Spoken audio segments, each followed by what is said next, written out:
What up?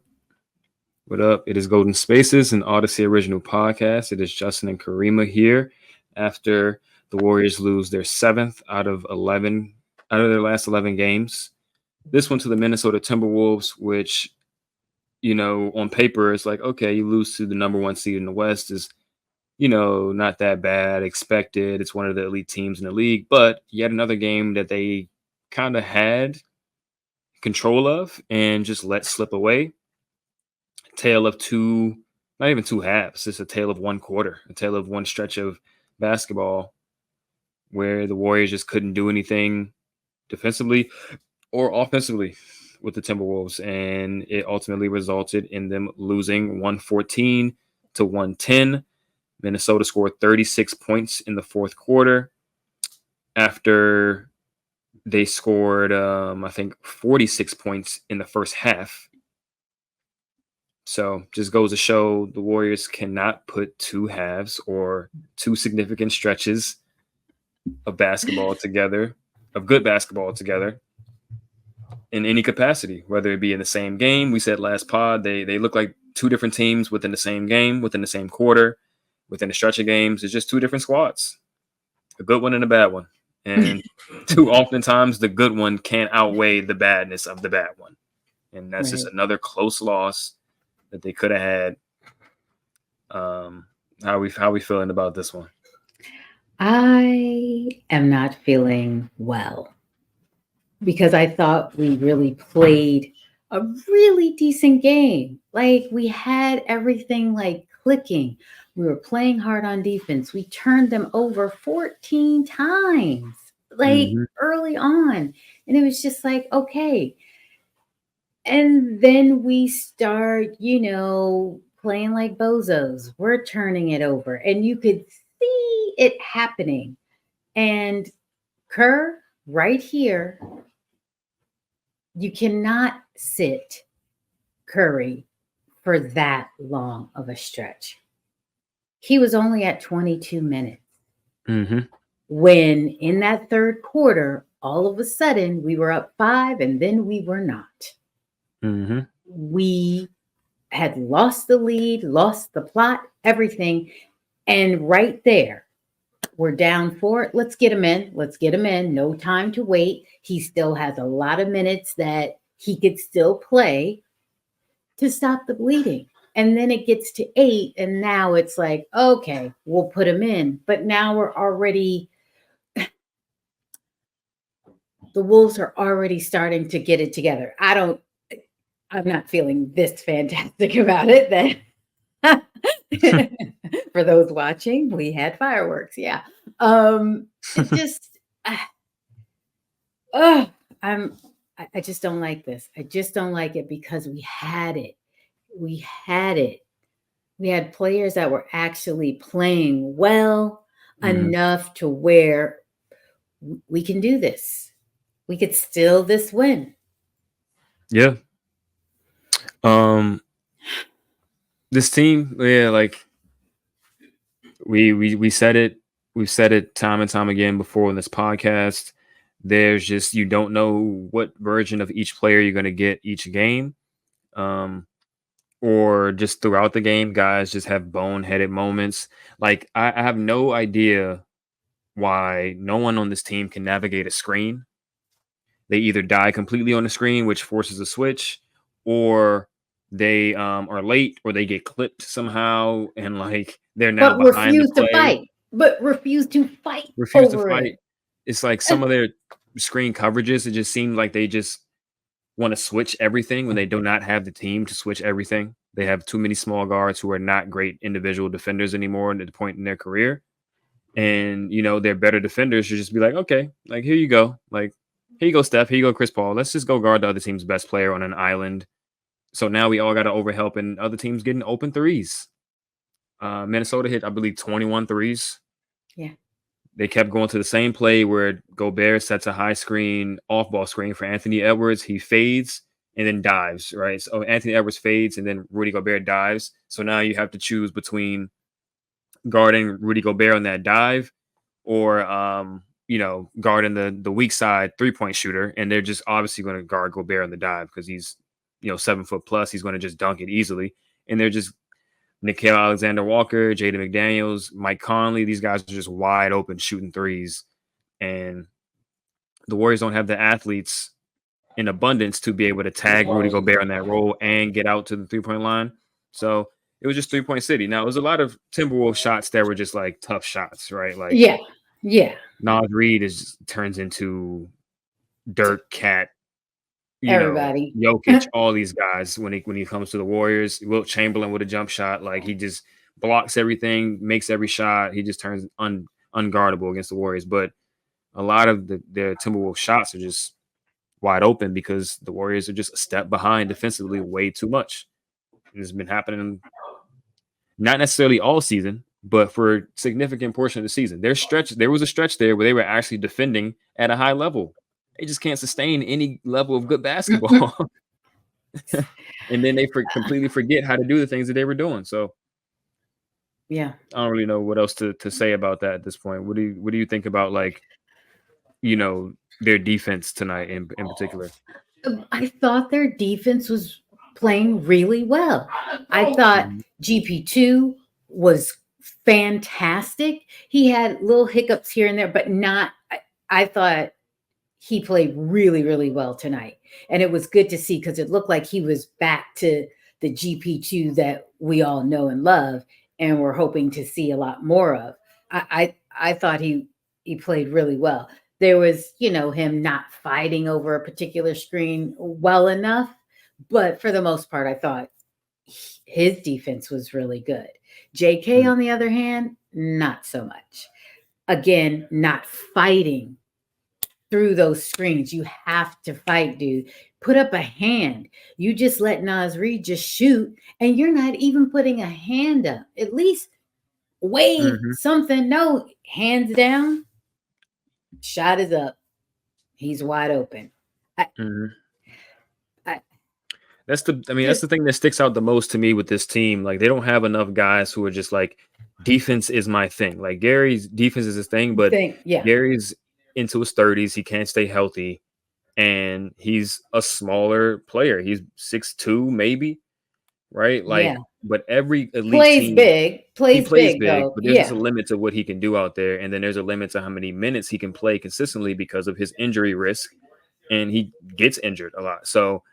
And then his offense is limited in areas, right? Like, he was once a much better finisher around the rim. Like, he missed a key layup at the end of this game that in 2022 he was dunking every time. Like, it's just with age, natural regression. He's just not going to be the same level of athlete forever. So it's limited in how much he can play. And then nobody else on the roster is like that type of defensive player. You look at every other elite team, they have one defensive anchor and one or maybe even more, just a ball hawk guy that refuses to be screens, that picks up 94 feet, that gets into the other team's best perimeter players jersey every single night, the whole game. Every team has that. Jaden McDaniels is the guy for the Timberwolves, right? Like, we've seen Jaden McDaniels get cooked sometimes, right? Like, you're going to get cooked, but like, he's in Steph and Clay's jersey the whole time. He's picking them up 94 feet. There's guys aren't comfortable, and they're not just getting whatever they want easily just because you don't feel like getting over a screen. Like, every team has it. I mean, obviously Rudy Gobert is their defensive anchor. Yeah. And that's why they have the number one defense in the league. They got an elite anchor. They got an elite point of attack guy. And then everybody else in the margins also just guards with a certain level of intensity. Guys on the Warriors, like, they're just like, I hope he miss. Like, I'll be in position. I hope I can stay in front of this guy a little bit. So that's why their defense sucks at times. And there's times where they turn it up and they look great. First half, they looked great on defense. Put up 8. They only conceded 18 points in the first quarter, 28 points in the second quarter, and then it was 32 and 36 in the third and fourth. Obviously, turnovers fed that a little bit, but like, even the half court wasn't the best either.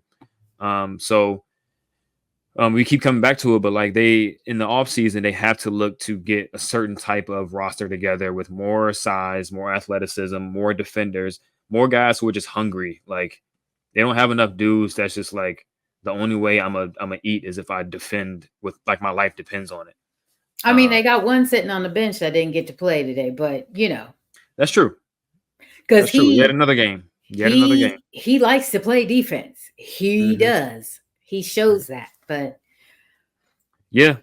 I don't know. So Steve, I don't know what's going on with that guy. He just doesn't like Moses like that. So I honestly don't even anticipate Moses being on the roster next season because of that.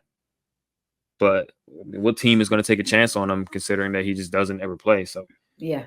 who knows? Who knows? Um, Steph had a good offensive game. You know, he had 31 points. He was cooking really in the first half. He was hitting some shots, some really tough ones. We just know like he's still that good. He may not be, 25, 26, 27 years old where every single night you're going to get him going 100% and he's going to bounce back the next game like it's nothing. Obviously, they got to manage his minutes, his wear and tear a little bit more. They managed him a little bit too hard tonight, obviously, as you already Yeah. said. But he's older. Draymond is older. There's just certain things that he can't do in the court anymore. Klay Thompson's older. So everybody, the margins outside of those guys have to be youth, size, athleticism, IQ, hunger, intensity. Like it's just not enough of that. You go up and down the roster, guys pick and choose when they want to play defense. Kuminga and Yeah. Wiggins, they pick and choose when they Yep. want to. Pajemski is he plays hard. It's just certain things he cannot do because he's not super tall, he's not super athletic, and he's still a rookie, right? So there's only certain things he can do. Chris Paul is also very small, but he's also old.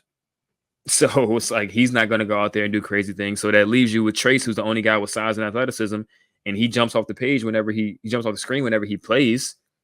But obviously when he plays against veteran bigs like Gobert, the Jokic's, the guys that are upper echelon in the league as far as bigs, he gets outplayed because he should get outplayed. Like he's a rookie and they're veterans, like elite players. So But I they thought he need. still played a decent game. I thought He Trace played was a decent game still, for sure. He played a you decent know, game, but considering who he was getting matched up with and then mhm, who else was on the court that wasn't lifting their game. for sure. So, I mean, you can't help but notice, like I already said, you look at the Timberwolves. Gobert has McDaniels and Nickeil Alexander-Walker and Anthony mhm. Edwards and all these athletes on the wing that will play defense. Now, Anthony Edwards isn't the best off-ball defender, but at least on ball, these dudes are making guys uncomfortable. So it makes Gobert's job a little bit easier. And then obviously, whenever you play the Warriors, you just stop Steph or Clay from catching the Yeah. ball, and you're going Mhm. to have an easy time to guard the Warriors anyway. Yeah. Nobody can make a layup. And yeah, it just is what it is with the Warriors offense. Yeah, that's pretty much my assessment of that game. Pretty much my assessment of this team. Period. Is they do not have just the requisite things to be a consistently good team every single night. A lot of guys in their mid-20s, they don't have it. An abundance of athleticism, they have it, but the athletes don't play like athletes all the time. Um, Length, they have it, but those guys don't use their length all the time. And you got one of your more lengthy defenders on the bench all the time, right? Yep. So they just need players that can do multiple things while also being bigger, more athletic players. And, that's what's going to hold them over in the regular season because Steph, Clay, and Draymond just can't carry it like they used to be able to due to their age. And that's just obvious stuff. I just don't understand how we got to this point, but it is what it is. It is. I mean, I really thought we had this game. I really Mhm, did. I was like, okay, we could get this win. It was, I mean, all signs were pointing to yes. mhm. And then we didn't have it. So listen, on to the next. Eh, unless They we're have no choice. highlighting, right, unless we're highlighting who in this game aside from Curry and GP2. Uh, Wiggins, he was there. He had moments, Mhm, and then I, I just need him to go up like he wants to make the bucket, mhm. not go up anticipating I'm going to get fouled. Go up wanting to make the basket. Yeah. That's all. I That's mean, all. to me, he just plays like it's pickup basketball. not like just an Yeah. NBA game. That's the It's like biggest like this thing I is can serious times. Like, do you know where we're at in the standings? say. Like Houston is like on not just our tails, but on the Lakers' tails as well. But we're Mhm. the only ones that's getting shouted out. But anyway, um, they've won like 8 games straight, and we can't afford to drop any more games. And now we're headed off to Miami. Miami, Orlando, back to back. Yeah. Two teams that historically, give the Warriors a little bit of issues, especially Mm-hmm. in their home arenas. Yep. And they're gonna So play hard on defense they're going for to play hard. sure. They got athletes. They're going to play hard. Um, the Warriors at times just seem like dejected and just not really intense. So this whole thing could get ugly. Like we highlighted before, the Rockets have an easier little stretch of games right here, and the Warriors have a hard stretch of games. So the Warriors can easily, if they don't play with the right intensity, lose these next two games. The Rockets can win their next two, and then now you trying to get back into the play-in, Right. which is crazy. Every like 2 weeks ago, or even a week ago, everybody's like, "Yeah, we're stuck in a 9-10. It's just a matter of if we play in Golden State or if we play in Crypto Arena. Like we're good." Yeah, And right. now it's just comedy. This Now is the it's just NBA. comedy. Exactly. This is the NBA. If you don't play hard every night, you're going to lose. If you can't make shots, you're going to lose. If you turn the ball over a lot, you're going to lose. It's just as simple as that. Um, maybe the Warriors figure that out at some point within the next. They have 12 games left. At this Uh, point, listen, any game you play, you have to go in wanting to win it.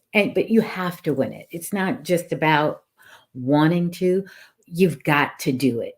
mhm. So we turn the page on this one Yep. and hope for the best. The best may be for them to get put out their misery. Just kidding. What? It may just be, hey, see y'all next year. It may be because it's like this team just don't seem like they really want to do anything. But we're gonna keep it positive and say let's just take it a game at a time. Try to win as much as you can and push forward and try to build for next season or try to build for the playoffs, play in or playoffs, whatever y'all end up doing. Because it's getting old. This has been old at this point. So yeah, you're correct.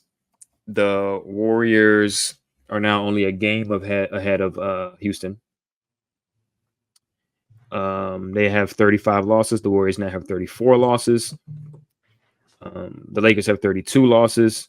So that little complex of teams right there is in the battle for the 9, 10, and 11 spots, or just 9 and 10 spots. Not not catching Dallas, not catching Sacramento, not catching any of these teams unless they just do a miracle. It's something that we don't expect and like win out or something like that, like something crazy, which we Yeah, don't. like we just run the table, like because Right, that's happening. right. As you can see, this team can't do that. So, Oh uh, gosh. yeah. What did you think about? No, you already talked about it a little bit. What did you think about Steve Kerr tonight, and like how you think? I mean, if you can assess Steve Kerr this season, like as a whole, what would you say is what grade would you give him at this point? He is getting a C minus Okay. because uh, just with the collection of everything. And listen, I am a Steve Kerr uh, fan. I understand it's tough what he has to deal with and everything. And our team is not like other teams and things like that. Um, However, each time that has gone by, I'm taking the collective and it's a C minus because not playing Moses is really, really a big like demotion on this card because there's just no explanation for it. Like why Mhm. he's not in there when he adds value, he can be utilized, and it's just like he's just wasting away on there. And then it's coming down to just in these moments and in games where it gets tight and things like that, and you start to notice that the lead is getting chopped down, I need you to call that timeout. I need you to insert your best player. I need you to stick with the players that have the hot hand, that they're cooking. Don't yank them right at the moment where it's like they've got everything going, but it's like, oh, but this would be the time that I would normally sit them. So, and instead of just allowing the game to just kind of come to you and let it play out, then you pull said person and be like, okay, now's a good time to break. Not in the actual flow and the heat of it all. That's not when you say, okay, yeah. But I literally just hit 3 in a row here. And now I'm sitting like, it's so he's just, and I know the roster hasn't been where, just with players not showing up in shape or players just not showing up that we thought would have shown up, so all of that folded into it, and still you come out with a C- because I think you can still do better, and you're just not, for whatever reason, you're just not. So what say you? I agree. I think he's definitely been dealt a difficult hand this season. He has to navigate a lot of things in terms of not knowing what version of each player you're going to get each night. Yeah.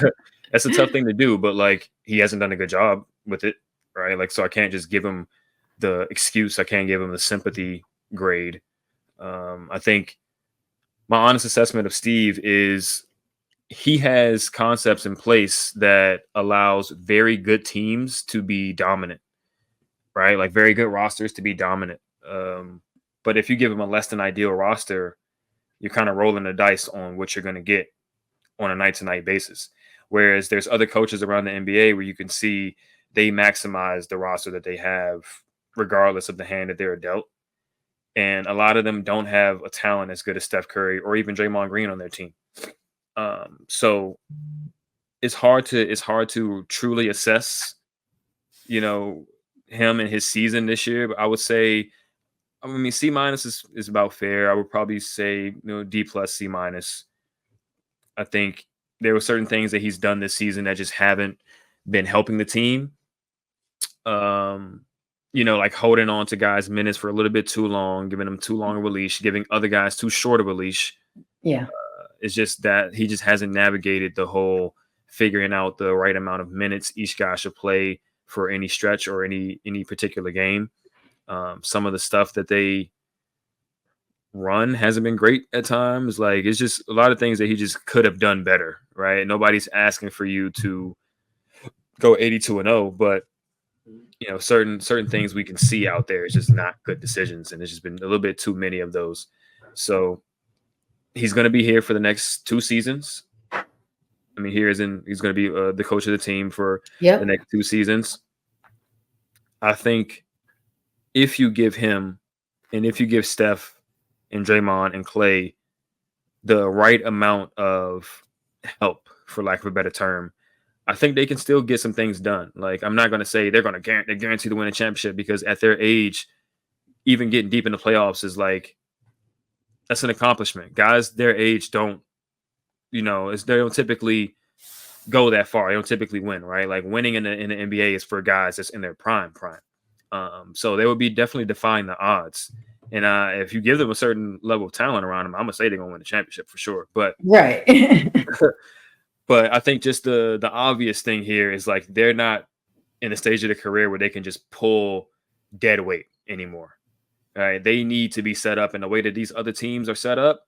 They need that type of infrastructure to just let them coast a little bit. So when it's really winning time, they're going to show you, like, yeah, Boston has all this talent, but if we had a similar level of talent, like, throughout the roster, we're better than those guys. Like, Steph, Clay, and Draymond, like, we're better than Tatum and Brown, like, in Porzingis. You know what I mean? Who still haven't done anything. Like, they haven't done anything. Their roster's loaded. They got that's the thing. Loaded, but still haven't been able to secure that goal that they're, searching for. So right. And ultimately it's because they just aren't as good as the top of the guy. You know what I mean? Tatum just, and he hasn't shown it yet to be as good as a Steph, as a guy at the very tippity top of the league, a Jokic, LeBron in his prime, Mm-hmm. those type of guys like Joe Mazzulla, and Ime's a good coach, but like there were some things that he just couldn't outcoach Steve on in the finals that year. Like that's why I say if you give them the right infrastructure, you say, all right, maybe we cut some depth, but we get some higher end talent. We get more guys in their prime. We get more athletes. So they just have the baseline, a foundation of a roster that's a contending roster. They're going to put you over the top because they've done it so many times already. And they've done it carrying dead weight so many times Right. before. Imagine if they don't Right. got to carry dead weight. Like imagine they And don't that have to is just, cover up for so many ooh. holes in the roster on a night-to-night Yeah. basis, what they can actually do. That's how I'm looking at it. If they don't put a roster like that for these guys going forward, it's going to be more seasons like this, more games like this, because they're just, they're older. There's just no other way to say it. Like they are older. Right. They need more youth, more help, more prime help. Guys that's going to be consistent on a night-to-night basis and play hard and rebound and box out and fight around screens and not just give up the switch every single Not time. just give up. Yeah. Like they need that type That's, of stuff. it's like stay in it and fight. It's Mm-hmm. too many times of just, like you say, dying on it. Like, no, fight over that. You Mm-hmm. see how the others are fighting when you are setting a screen, how they're fighting to get back to Curry. Right. Where is your That should be level? the Like, best teacher right there. come on. Your assignment is way easier than the other team's assignment, checking Steph. I know that much. And they not letting Steph get any breathing room. You have an easier assignment. You should be locking this guy up. Get around the screen. Get a hand up. Box out. Stop playing defense with your hands down. I mean, It's just simple. It's simple stuff. It's just like, well, we got so used to watching it all these years with the championship teams that is very glaring when you watch it on teams that aren't going anywhere, especially when you lose. Everything is yeah. worse when you lose. Oh, yeah. Um, Mm-hmm. so, yeah, this could be. I mean, this could be a short one tonight. You have anything else? No, we just better win on Tuesday because And uh, Wednesday. and Wednesday and the rest of this road trip. Just, I mean, this was going to be a tough one. We already knew. Like you said, they're the number one team in the West. Like they have a really good defense. They shoot well from the 3-point line. Like we knew this would be tough. It's just hard to swallow when you see how well we were playing, early, that, had the lead at the half. Like just it really looked like, okay, we cleaned up a lot of the mistakes, and we had GP2 was back playing his normal self. And it's just Mm-hmm. like, we just let this kind of game slip away. And that's the part that's unfortunate. But we did see some folks get a quick hook. Brandon, you didn't see a lot of down the stretch. He did get pulled, and JK got pulled too because he started with the foolishness again. Mm-hmm. So, I mean, that was a positive. But again, when you see how we were playing, that this was winnable, that's what makes it to where you don't just accept well, they are the number one team. And so, that's the part. So That's been the story, and that's been the story all season. It's like we right there, which in a way it's a double-edged sword. It's like you feel like you're right there, but you're also just like we keep losing them though. Like we're right. getting super close and we win some. We beat Boston in OT. We beat the Yeah. Suns on a game winner. Like there's so many of these close games, or a few of We these beat close the games that they Bucks. win. Like, Beat the Bucks, right? I mean, they blew the Bucks out. yeah, they Like did. there's a few of them where it's like, okay, like we've seen how it looks when they get over the edge. They beat the Lakers when they get over the edge Yeah. in these tough games against some of these better teams. But you see so many times where it's not even a neck and neck game the whole time. It's like the Warriors are Nope. winning. Yeah. And then the other team just like beats them at the end. And that's just like the most annoying way to watch your team lose all these games all season.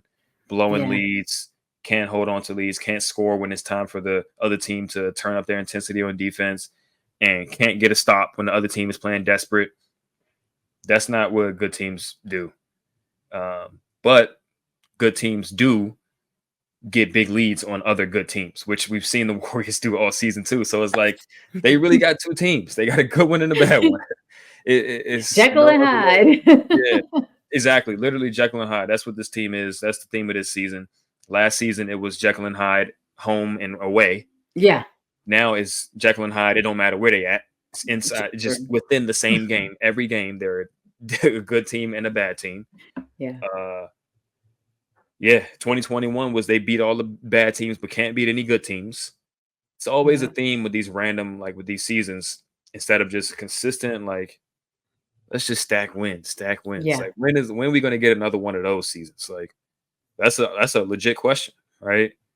With the Steph core, we would like to see it a few more times before they retire. Right. Because after they retire, there's a good chance that it's not gonna be it's not gonna be a quick turnaround until you start stacking more wins again. It might be a little rough for a while before they get back up to the mountaintop. So we just hope that they get on the winning train very soon and sustain it. Even if they don't go that far this year, push it on into next year. Kind of like the end of 2021 leaped them into 2022, and they ultimately, got it done that year. We're hoping for some type of turnaround like that from from this point going forward. So I think that's all we got. That's it. Warriors better win. You said Tuesday and Wednesday. Yep. Yeah. So they play Miami on Tuesday, and they have a back-to-back in Orlando on Wednesday. These are two obviously must-win games because the Rockets are now one game behind them on an 8-game winning streak. And they have just caught fire. They got that momentum, so they're rolling right now, and they do not have a very hard schedule for the next few games. So it's possible the Warriors could drop out of the play-in if they do not take care of business, which is crazy. But this is where we are. Hopefully, they just have some type of urgency going forward because they are going to need it. We will be here most likely after the Orlando game to review both games, and we will see you guys there. Remember to follow us on all of our socials at Golden Spaces Pod. Listen to us wherever you get your podcasts. Watch us on YouTube on 95.7 The Game's YouTube channel under their podcast feed. We are there, Golden Spaces, the first one. And support us, right? We thank you guys for all the support. We appreciate it. Keep sending us the love, retweets, the likes, interacting with our content, sending questions in for our mailbag because we will most likely do one again very soon because there's a lot to talk about with this team and ask about this team, obviously. And we will catch you guys on the next one. Adios.